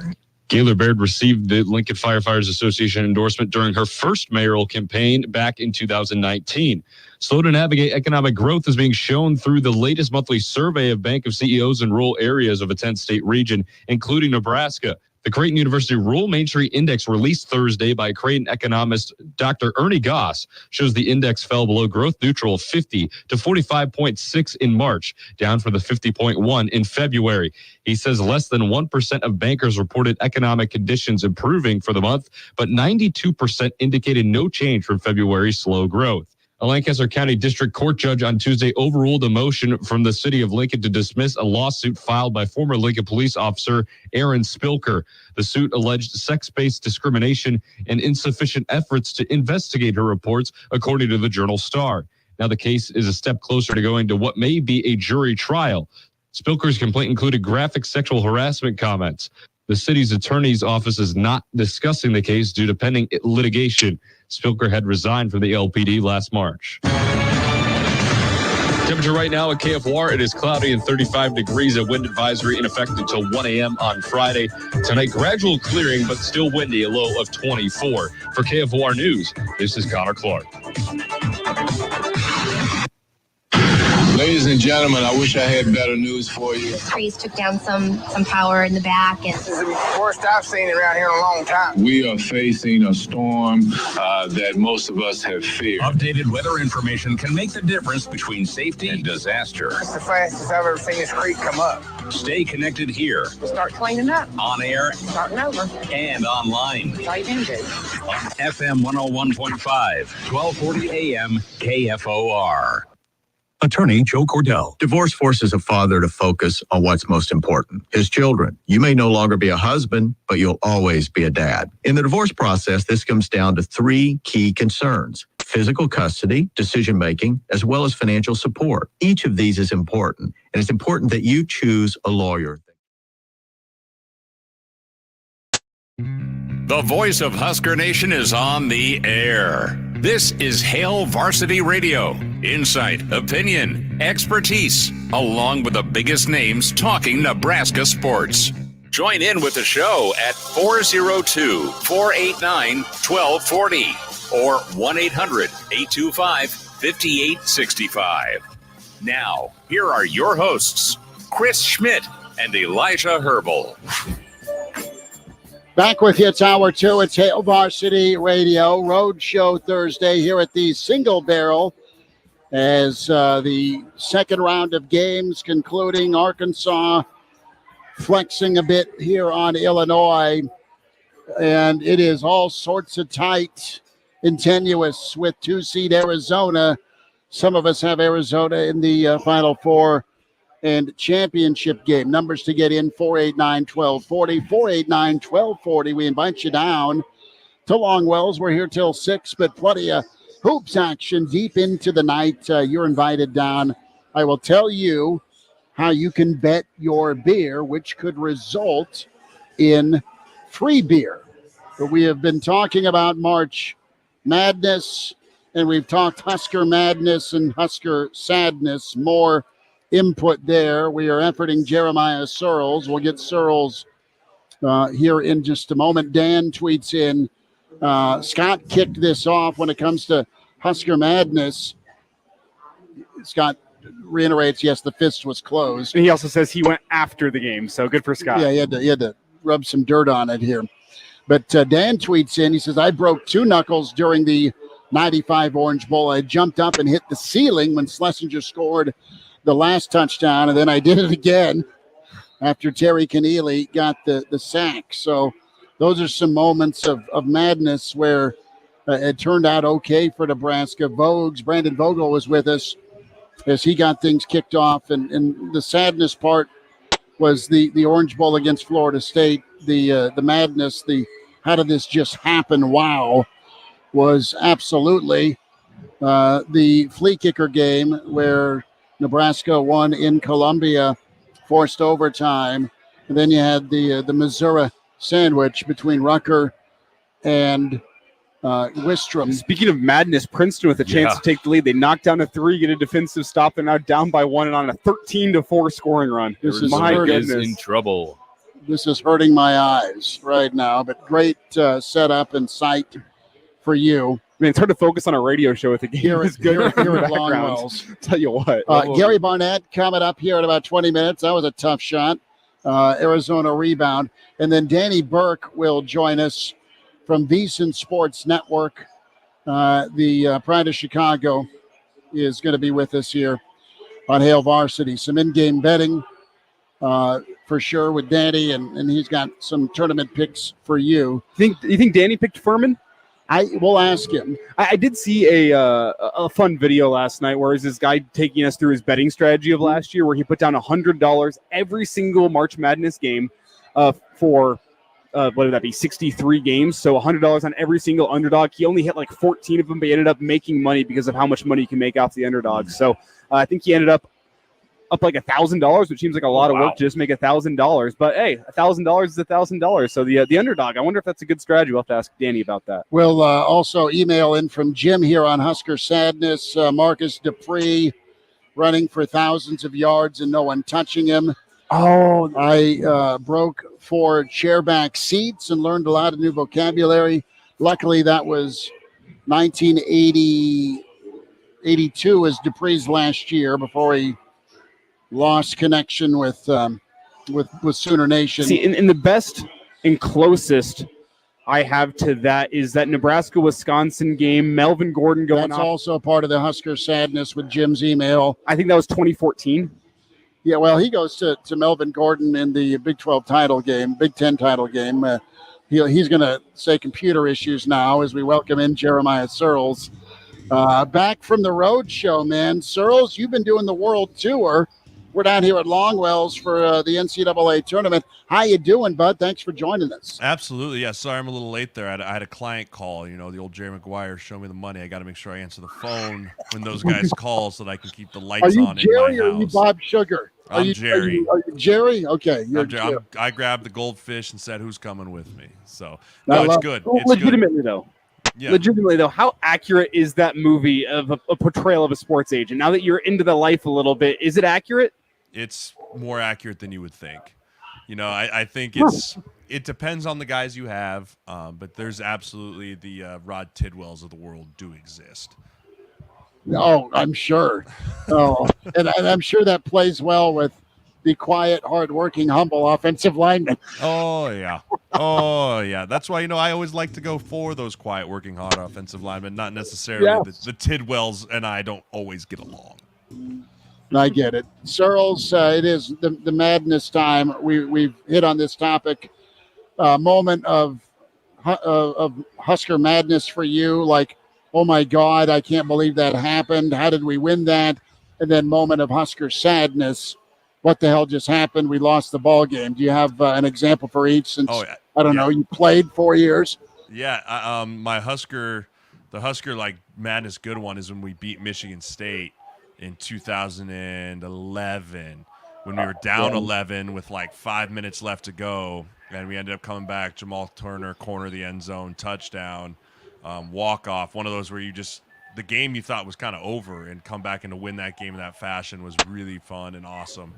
And then, I'm going to go back even further and say when we were up 17-0 against Oklahoma in the Big 12 title game, and the way that we came and lost that one in brilliant fashion, is one of those that's just the how did that happen type of thing. And it was compounded with after the 1 second loss against Texas the year before. And, so all that for me, those are probably the two biggest ones that stick out in my playing career. Searles, from a fan's perspective, I think the sadness moments may stand out more than the madness moments, or maybe I'm just a product of my generation not seeing all that much Husker success. But from a player's point of view, do those madness moments stand out more in your own mind, or do the sadness moments stand out? The madness ones. The emotion of some of those games, and specifically for me, a lot of the 2011 games. We had a lot of those crazy comebacks against Northwestern, against Michigan State. We had against Wisconsin. We had a lot of those crazy kind of all over the moments those years that really stick out. The sadness ones you try and forget as quickly as possible, but they're always there. Us as men are great at just compartmentalizing, and I try and lock that compartment and throw away the key as much as possible. Jeremiah Searles is with us on Hail Varsity Radio, and you're giving awful therapy advice. Whatever. Shove it down until eventually it boils up. It'll happen to the best of us. When you're in those madness type situations as a player, how do you handle yourself, especially when you're on the field? Now, it's one thing when all this is unfolding in front of you and you're on the bench, but when you're actually in the field right. How do you handle yourself when you're actually in the field of play while something insane is happening right in front of you? You don't, while you're playing, you don't really realize the madness of it. Until it's over with and you've got a second to kind of gather yourself, you don't really have a second to gather what's going on. You're just kind of rolling with it, and I kind of equivalent to a little bit of like a fight or flight response, right? Like you're in the middle of the fight. Like you don't have a second to come up for air and be like, wow, this is happening, right? We have to go make this happen. And all eyes are on you, and there's millions of people watching, but at the end of the day, it's just, you just want to do your job, right? It's, hey, me sit here, I got to block this D end, I got to trust the other 10 guys to do their thing, and then at the end of it, you really kind of sit back, and it's usually when you're in the bus eating lunch, and you're like getting ready to go back to the airport, or you're sitting in the locker, and you kind of look at each other like, did that really just happen? Like, did that, and that goes for both sad and mad, but like in the moment, you can't really allow yourself to be like, wow, this is madness, or else you lose focus, you lose details, and then it turns into a sadness moment very quickly. Jeremiah Searles with us, Husker standout, longtime NFLer, and, of course, agent extraordinaire, Hail Varsity Radio here at Longwells, getting the tourney kicked off. Searles, let's spend a minute on spring ball and some of your expectations, things that you're anxious to see and glean from this team as they are, trying to get things figured out and fixed as they move forward here with the new head coach. Yeah, I think the biggest thing is kind of what is our run game identity going to be? Last few years, I really feel like our identity has been question marks at best in the run game. I'd love to see kind of what we start to work towards to that. And then also, I'd love to see Fedoni make it healthy, knock on wood, through a spring ball, because I think he's a guy. We've lost Allen 2 years ago. We lose Vokalek this year. Like, the tight end room can be such a weapon. I'd love to see a healthy Fedoni as we kind of go through here and get through this. And then on the defensive side of the ball, I'd like to see kind of who becomes the emerging other defensive lineman next to Ty Robinson. You're going to have Ty, but Colton Feast is now gone, and that's a giant question marked room. I'd really like to see an emergence of a guy that takes a big step in spring ball, and you can be expecting to take even bigger step into the training camp so that he can be a contributor for the fall. So when you look at the offensive line, and I guess the defensive line too, how much development can actually be done there in the spring? Because what the fans get to see is really just the spring game, and at which point, the defense usually isn't blitzing. The offense isn't going to be showing what they want to show. But throughout all the spring practices as a whole, how much work and development can be done on both sides of the line of scrimmage? Yeah, for a first-year head coach and first-year coordinators, so much of the development's going to be mental. Like, so much of the development's going to be your checks and your ability to find where you want guys to line up, or, hey, when they line up in this formation, we want to make sure that they look like this, or we check to this. That's a lot of teaching early in the spring football side of it. And then from a technique standpoint, you really want to just make sure that all your guys are learning your technique. You've got transfers in from other schools. You've got guys that have been under an old regime, an old coach for a long time. And so you just got to really make sure you start honing in on, this is my technique, how I want it done. We're going to drill the piss out of it until it's just what you know to do. And then that's really the development side. From a player's standpoint, you have to focus on one thing to get better at. Right, you can't try and take a whole bite out of the apple. Like, as an O lineman, I got to fix my set, my hands, my footwork, like all that. Like, you got to fix one thing in spring ball. Say, I'm going to get a lot better at my punch and pass protection, and just focus on that. And those are kind of the development things that happen in spring ball. There's not a ton of like player development. Smitty, by the look on your face, I'm going to suggest that your bracket just got busted. You said two words, drill and piss, and that is the new University of Arizona nickname, because they are done. Well, 3 seconds left. They're down 4. Hey, good for Princeton, though. All the smart kids at Princeton. There's folks down here that are wishing they bet their beer at Longwells, which means is you had a chance to buy a beer, ask the waitress or waiter to bring you your tab. You pick an underdog. You put that underdog on your tab. You hand it over to Eric. And then if your underdog wins, your beers are free. And it's already happened for the Furman folks, and now it's happened for the Princeton Tigers. Now, I think there's a lot of folks that had Arizona in the Final Four. Me. I had them losing to Houston. But that can't happen. Arizona's got NBA dudes on the floor. I'm not saying Princeton's garbage. I mean, we're all going to be working for somebody from Princeton someday. I get it. But you can't lose in the opening round as a 2 seed. Hey, man, just fundamentals. Don't make mistakes. Just take care of themselves. Princeton's the white D lineman of the NFL. Got to have a great motor. Got high motor, high energy, doesn't beat themselves. All the buzzwords. All the buzzwords. Incredible strength. Talk to me about your experience this year. You've got some real quality dudes as part of your group that you're representing now in pro football. And I think of Schmitz, the south side of Chicago kid out of Minnesota, projected late first round, maybe even sooner than that. But got about 2 minutes here, Searles. Talk about some of the kids you're repping and spending time with. Yeah, so John Michael Schmitz, center out of Minnesota. You got a chance to talk with him at the media days. Great Media kid. days, yeah. He's done a phenomenal job through the whole process. He finished up his pro day on Wednesday. You're dead right. Late first, early second for him. We have Evan Hall, the running back out of Northwestern, who was their entire team, besides Peter Skoronsky, led him in receiving and rushing. So he's a day 3 running back, which means he could be in the 4th or he could be Mr. Irrelevant, because when you're a running back in day 3, that's just how it is in the NFL draft now. We represent a guy that's near and dear to all our hearts, Adrian Martinez. Really excited for him. Kansas State's pro day here at the end of the month. He's already got a couple 30 visits going to the Lions. He's had some Zoom calls with a lot of teams, a lot of buzz for him. And then we have 2 kids from BYU, the old Storm and Mormons out there. We have a right tackle, and then we have the running back out there. And then we have a kid from UCF, 6'9", 320-pound tackle, who transferred from Virginia. And then we have Ezekiel Vandenberg, who was the Buck Buchanan winner in FCS, which is the top defensive player in all of FCS. So really good class for us this year. Really excited for the draft coming up here in about 6 weeks.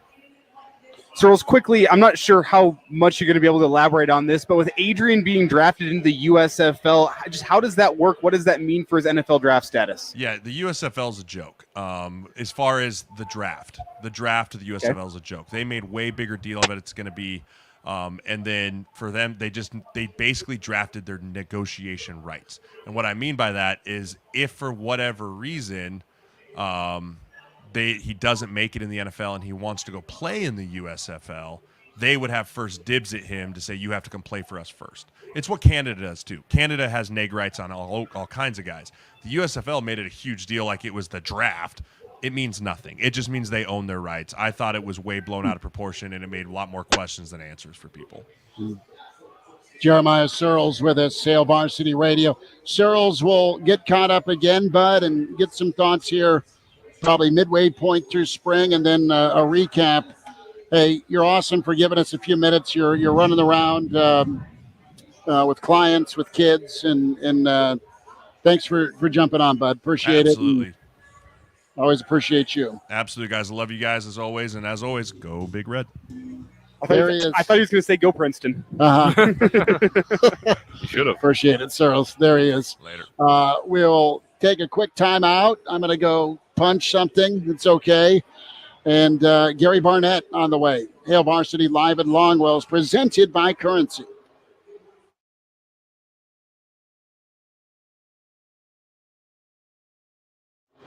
Hello, neighbor, from Super C Convenience Stores, your get up and get going store.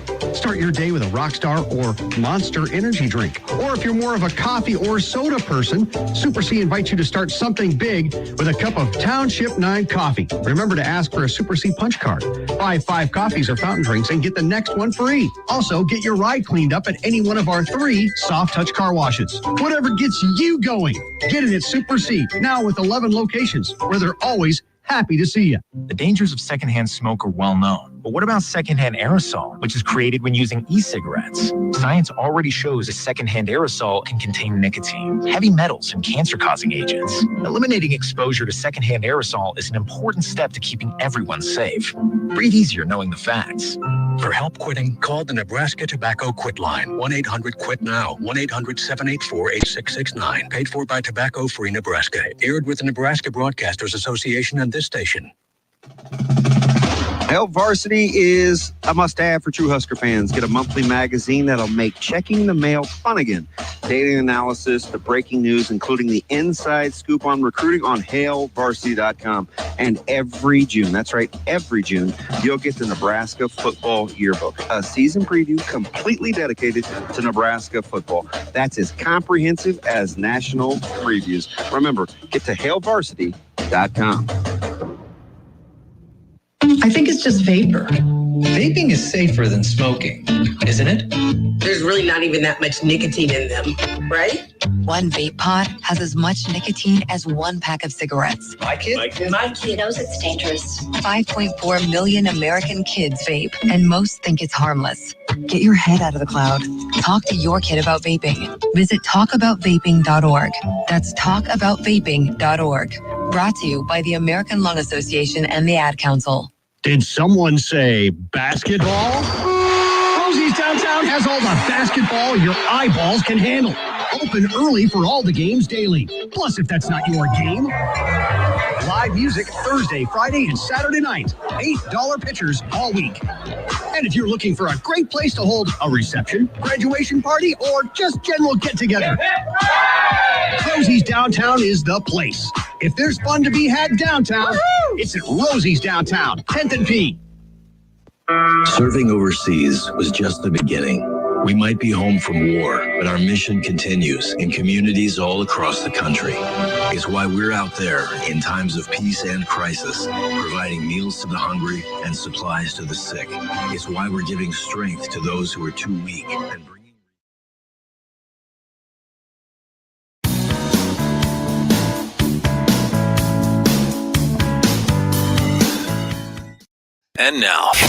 And now, back to Hail Varsity Radio. Back into it to hour two. It's Hail Varsity. We're presented by Currency down here at Longwells in the rail yard for all of the hoops. We say hi to Gary Barnett with his head coach, Hall of Famer, Colorado, Northwestern, and Missouri. Coach, how big a basketball fan or how good a ball player were you on the hardwood? Well, you know what? I was okay. I was pretty good. In high school, I was sort of a six-man kind of guy, but I played a lot after. Once I started teaching and coaching, I actually coached basketball for 4 years. Shoot, I'd play the city leagues. I'd play when I was in grad school. I played a lot. You know, I love the game. I love playing the game. Always got into the Final Four, the whole, March Madness. I never had time to really watch too much of it, but I did love to play it. I liked going to college basketball games. That was a lot of fun. Were you a wrestler playing basketball, or were you a basketball player that wrestled? No, I was a basketball player that wrestled. I only went out for wrestling my junior year, and then I did it in intramurals in college. I sort of got discouraged with my playing time my junior year, and the wrestling coach said, I need a guy if you want to try it. And so it was really a good move for me. I learned a lot. Wrestling taught me a lot in that 1 year. Then I came back and played basketball. All my buddies were playing basketball. We'd all sort of grown up for 3 or 4 years doing it. So I went back and played it my senior year. We had a good team, and it was fun. But my wrestling experience was great. I loved it. What alternative sport would you like to recruit most when you were looking at guys? Did you want the basketball player that loved football? Did you want the wrestler, the track athlete? What other sport of the multi-sport spectrum do you think helped football most when you looked at kids? Well, I think it depends on the position. But first of all, the competition itself. I wanted kids to compete. I wanted to see them compete in other sports. I wanted to see how they compete. So it was, when you're recruiting a kid that was playing basketball, you go to a basketball game because you wanted to watch him play. You wanted to see how he competed. And I always went to a couple wrestling matches. I like that.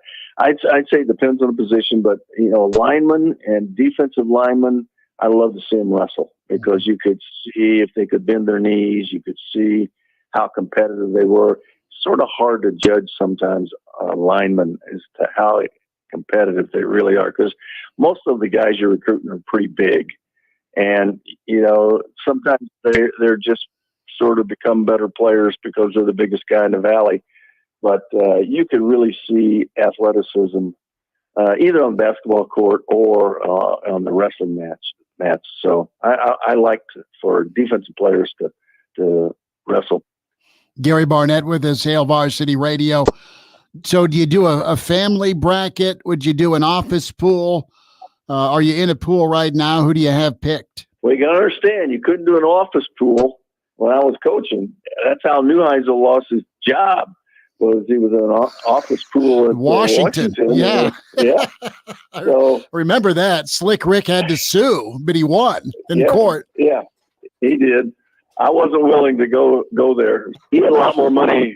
He needed, he lost a lot more money than I did. But what we would do is we'd make sure it was always, the Monday when they have the Final Four game, we'd always make sure practice ended a little early, and we'd all go somewhere as a coaching staff to a local place and just watch the game together. And again, when you're coaching at that level, you have a great appreciation for other coaches that in basketball and other coaches who coach at that level. So We were all intensely interested in the Final Four and the championship game, and that weekend. So we followed it really closely.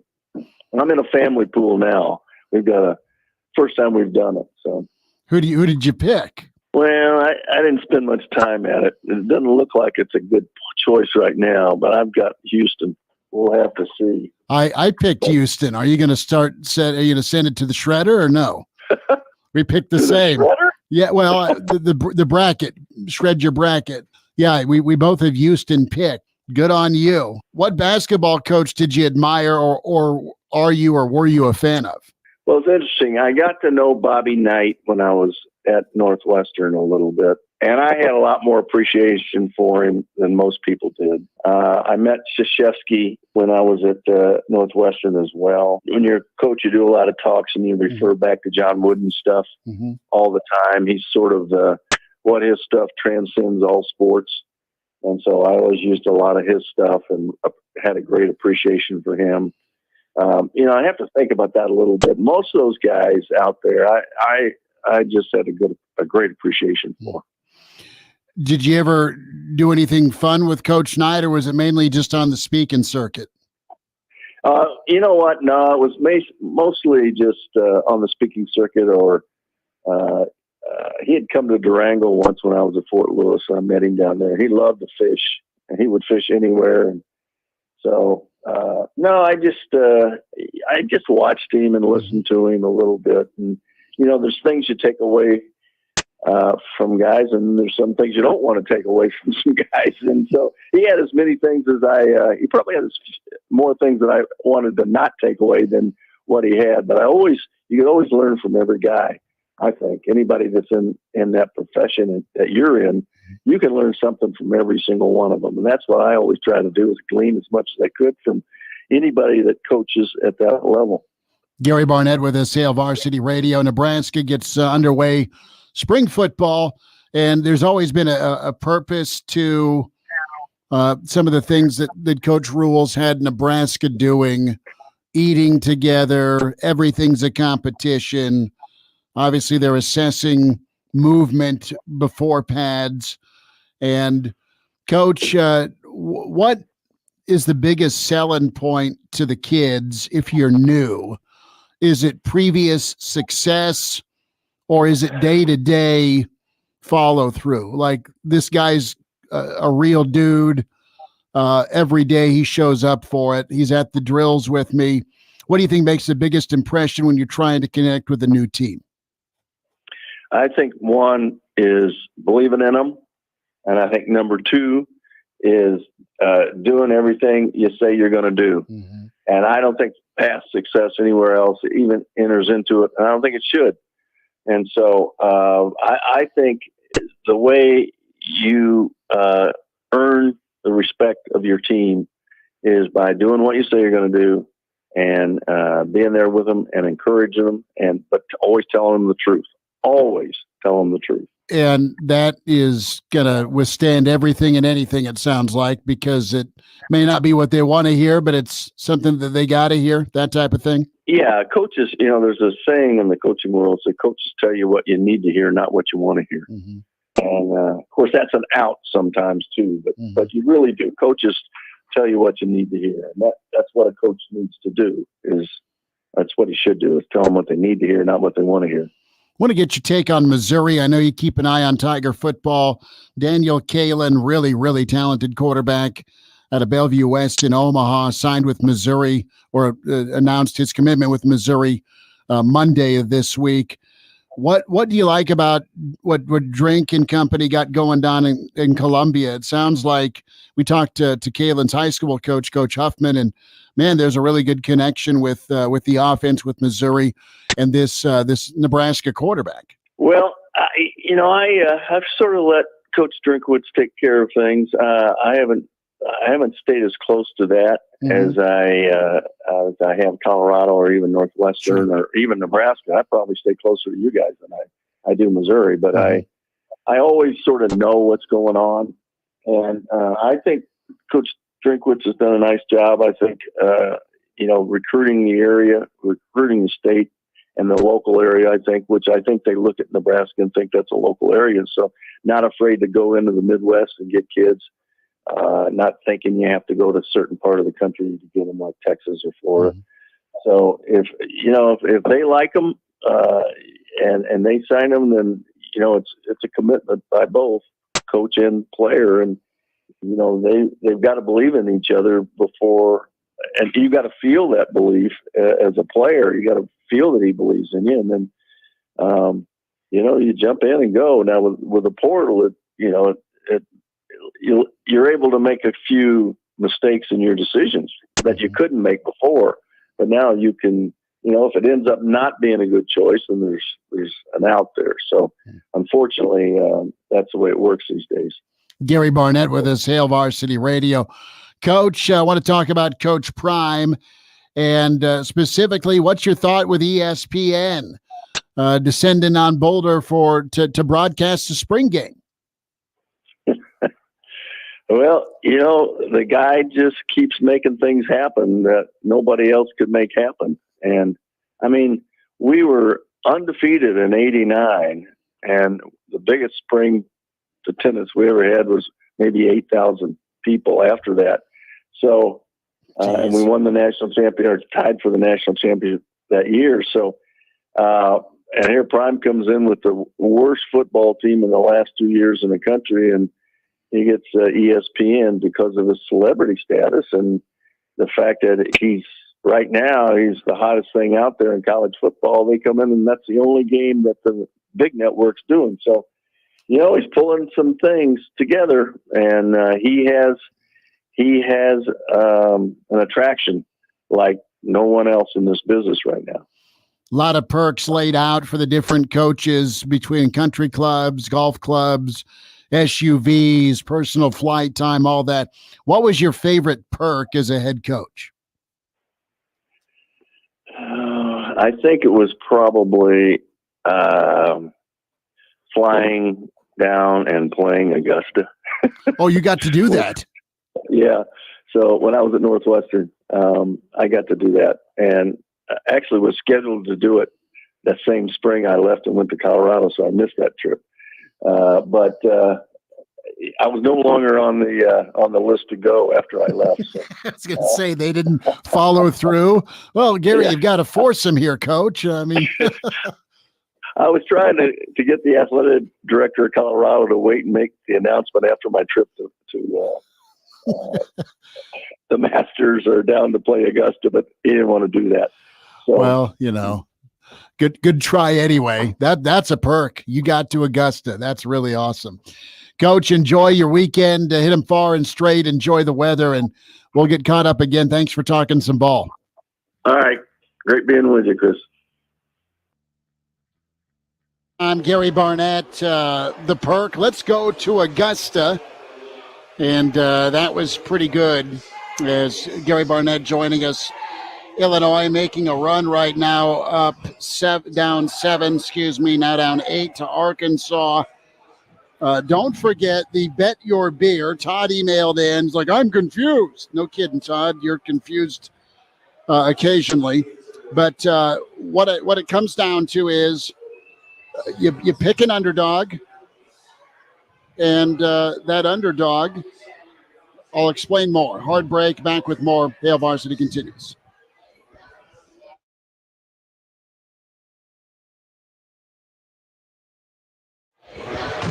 Your home for Kansas City Chiefs football, Lincoln Salt Dogs baseball, and local high school sports.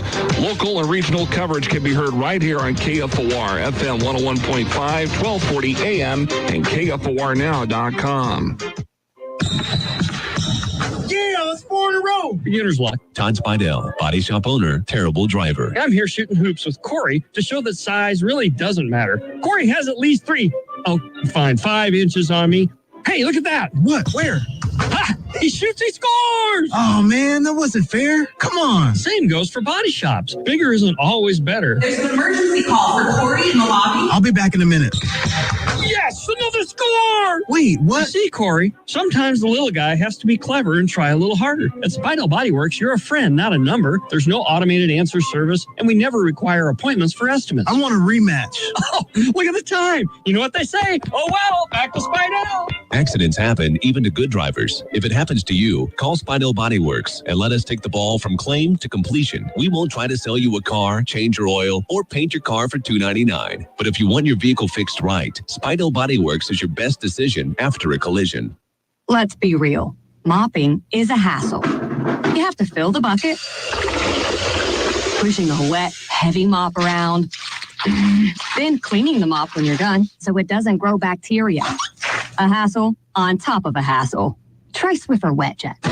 With Swiffer Wet Jet, you start with a fresh pad and cleaning solution every time. And when you're done, you just toss the pad. Swiffer Wet Jet. The faster, easier, cleaner way to clean your floors. This is Monster Jam! See the legendary Gravedigger and more tear up the dirt with massive stunts, all-out racing, and crazy skill. It's adrenaline-charged fun for the whole family. Let's hear it! Make some noise! Monster Jam, as big as it gets. Coming to Pinnacle Bank Arena April 7th and 8th. Brought to you by BKT Tires. Take the wheel and take control of your auto insurance premium with the Drive for Less program from Battle Creek Mutual Insurance. When you drive safe, all roads lead to a lower cost on your auto insurance. Simply track your driving habits with your Battle Creek mobile app, and you can save up to 30% on your premium just by driving safe.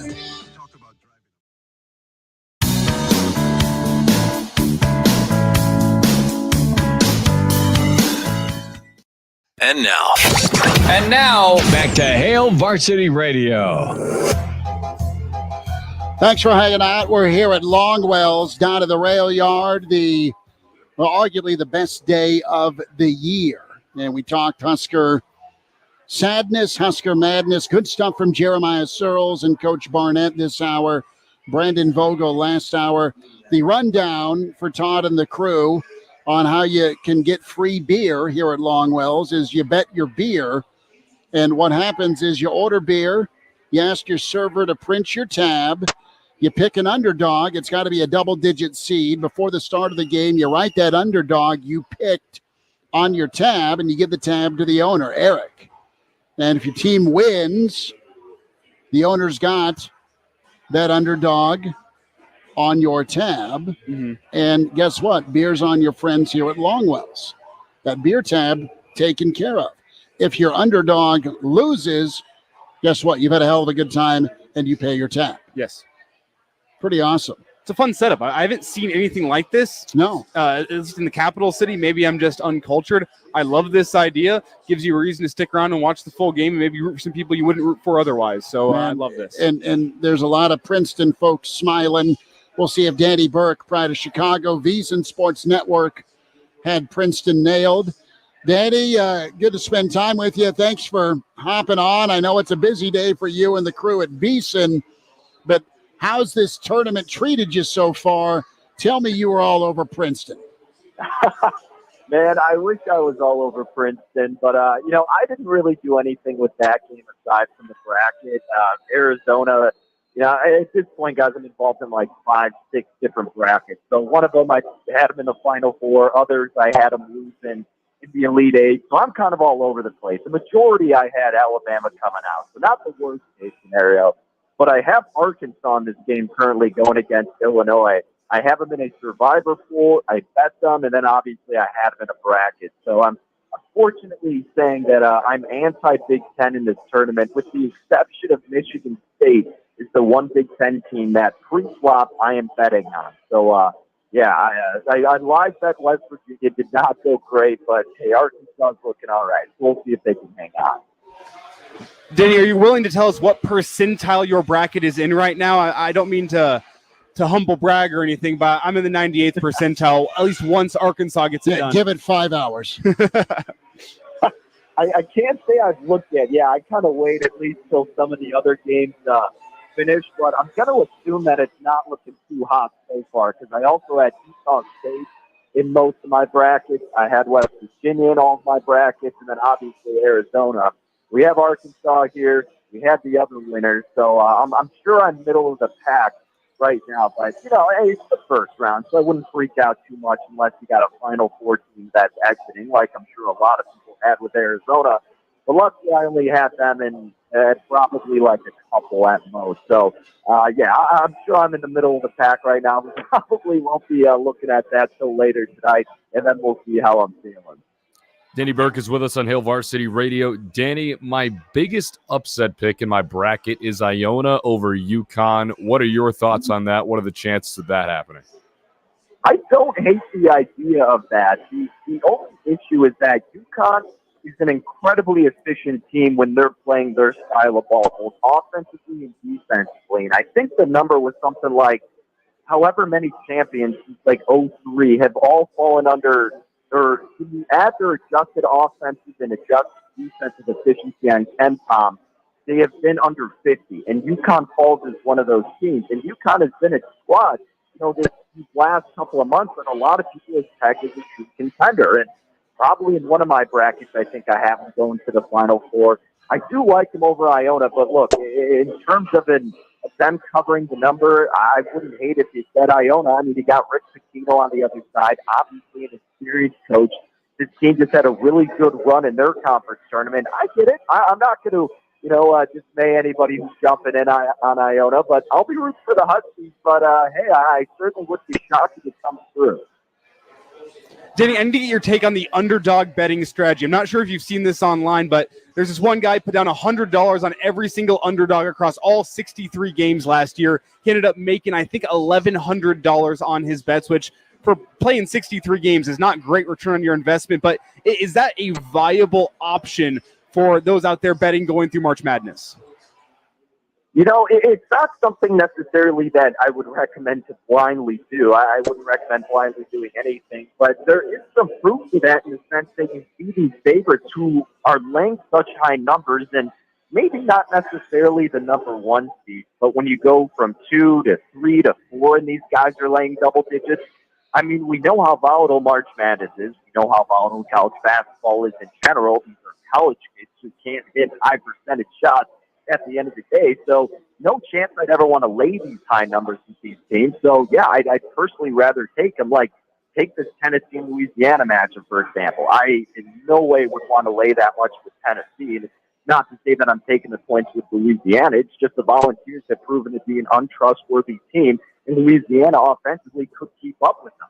I took UNC Asheville plus 18 against UCLA later tonight. UCLA is a little bit banged up. UNC Asheville can be a good three-point shooting team and good from the charity stripe, and 18 is just such a high amount, and it's just not something I would want to sweat out, especially this time of the year. So, look, I definitely favor doing that as opposed to laying numbers at this time of the year. But again, it's more so if you're in the double-digit realm, not necessarily the closer ones that could go either way, like your Boise State Northwestern, like your Penn State Texas A&M. Those ones I certainly would not blindly just look to take the point. Danny Burke, VSiN Sports Network, busy day for him, in-game betting, and, of course, the underdogs. This Bet Your Beer contest going on with Longwells is genius. If you're thirsty, we invite you down here till 6 here at Longwells. Okay, of the favorites still alive, and Virginia and Arizona, they have been grim reapers for 100 years during the tournament. They've had a couple of good runs. Other than that, they disappoint. The favorite you're most confident in this tournament, who's bulletproof, if there is such a thing, to at least cover your backside, maybe make some money with Danny during the tournament? Well, if I'm putting, say you had, a gun to my head, the obvious answer that a lot of people are saying, and I agree with, would be Alabama. But if you want a little bit better bang for your buck on a team that I think is great enough to win it all, but will give you a better price, I think Texas would be the next team. And again, I'm not saying that's anything outlandish, but in their region, it's wide open. And I'm not 100% sold on Houston just because we've seen this story time and time again with a team that falls under the category of Houston. Yes, you dominate in the lower conference, an inferior conference. And yeah, you have a lot of talent, but it comes back to bite you. And I think that could be the case. So that's why I like Texas behind Alabama if you're looking for a better price. Overall, talent-wise, Alabama, in my mind, is for sure the best.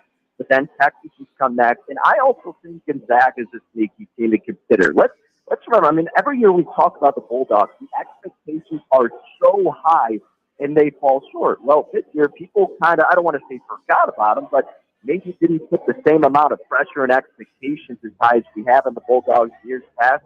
Do not forget about Gonzaga. I took them plus 425 to reach the Final Four. Now, this gives me opportunities to cash out, to hedge, to do whatever if they get to the Elite Eight, which I think they're more than capable of doing.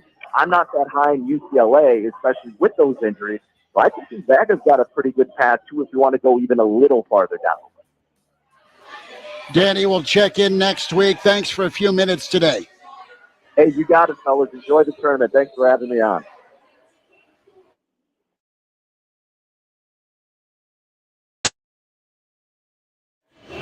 Nebraska doctors are lining up to try and stop an extreme abortion ban that would take away Nebraskans' ability to make decisions about our own bodies, lives, and futures. If this bill becomes law, it will cause real and measurable harm. This law will ask physicians to discount their training and act in harmful ways. It shouldn't be a political issue, but a healthcare issue that a patient has access to this care. Tell your state senator to listen to the experts and vote no on LB 626.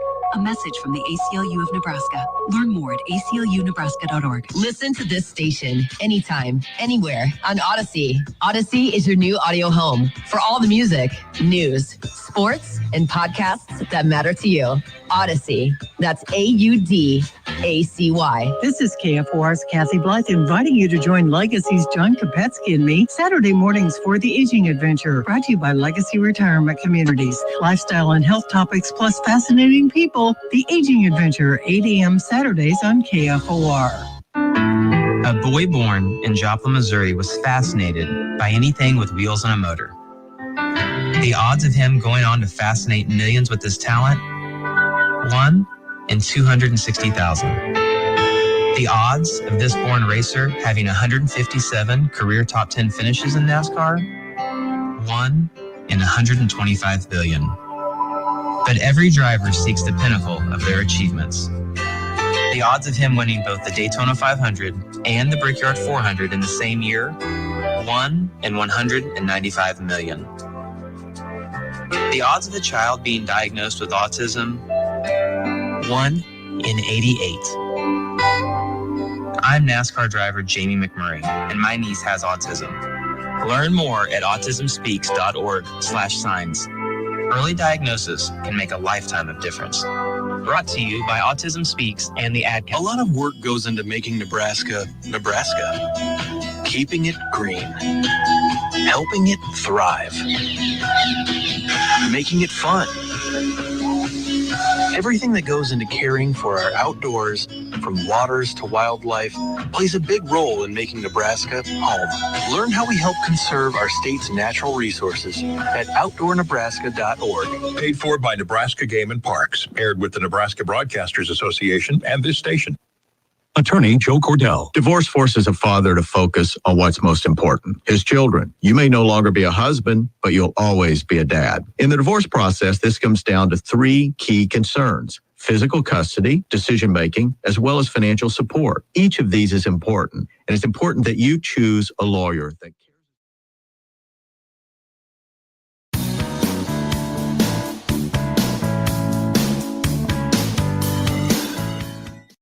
And now, back to Hail Varsity Radio. One final time, Hail Varsity Roadshow.